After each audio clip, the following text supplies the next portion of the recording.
Le pervers narcissique tue pour ne pas être quitté.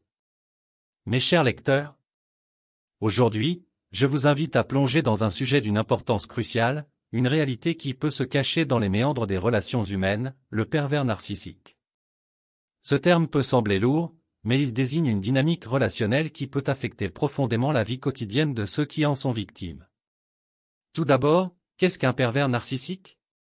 Imaginez quelqu'un qui semble charmant, séduisant, mais qui cache en réalité un besoin constant de contrôle, de manipulation et de domination. Cette personne, au lieu de valoriser et de respecter ses partenaires, les utilise comme des pions dans un jeu où elle est la seule à décider des règles.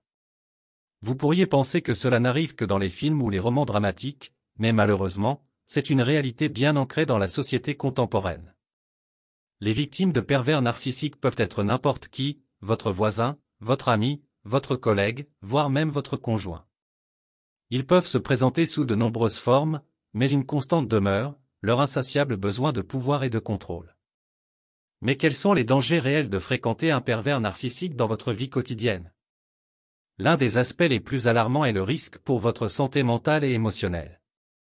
Imaginez constamment être sous le feu des critiques, des insultes déguisées en blagues, des manipulations sournoises qui vous font douter de votre propre valeur. Cela peut mener à une baisse d'estime de soi, à des troubles anxieux, voire à la dépression.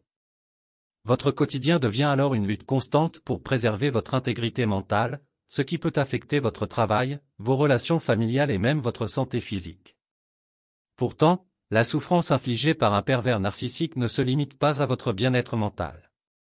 Leur besoin insatiable de contrôle peut également se manifester par des comportements physiquement dangereux. Imaginez être dans une relation où chaque action, chaque mouvement est scruté, ou même une tentative de quitter la relation peut déclencher une escalade de violence. Pour certains, cette réalité est bien trop tangible. Prenez l'exemple de Marie, une femme courageuse qui a finalement trouvé la force de quitter son conjoint manipulateur. Pourtant, au moment où elle a annoncé sa décision, il a réagi avec une violence inouïe, la menaçant de représailles physiques si elle osait le quitter. Dans son cas, partir n'était pas seulement une question de décision, mais une question de survie. Mais ne désespérez pas, car il y a de l'espoir même dans les situations les plus sombres.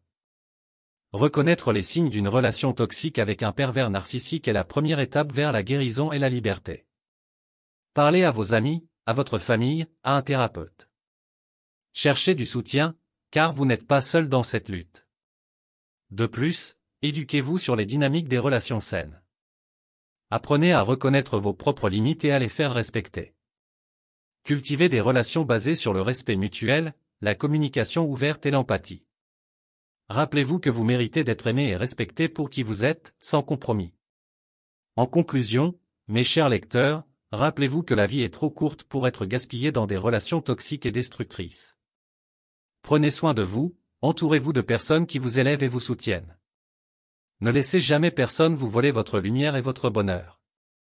Vous méritez mieux. Et rappelez-vous toujours, dans les mots du grand docteur Joseph Murphy, vous êtes ce que vous pensez être. Pensez au meilleur, attendez-vous au meilleur et recevez le meilleur. Merci de votre attention. Nous sommes arrivés à la fin de cette vidéo pratique. Nous espérons sincèrement que cette vidéo a été une source d'inspiration et de réflexion pour vous. Si cette vidéo pratique vous a été utile, nous vous invitons à la partager avec vos proches, vos amis et vos collègues. Merci encore de nous avoir accordé votre temps et votre attention. Bien à vous.